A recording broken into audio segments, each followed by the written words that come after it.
এই প্রশ্নটা আমি মাইকের আওয়াজ যত দূরের মানুষ যারা ঘরে বসে,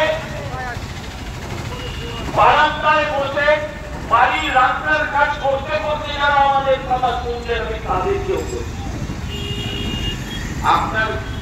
আপনি তো এসছেন বাংলাদেশ থেকে, আপনার গ্রামের স্কুলটা মনে আছে? বাংলাদেশের স্কুল মনে আছে?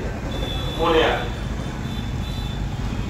আপনার বাংলাদেশের বাড়িটা মনে আছে? মনে আছে।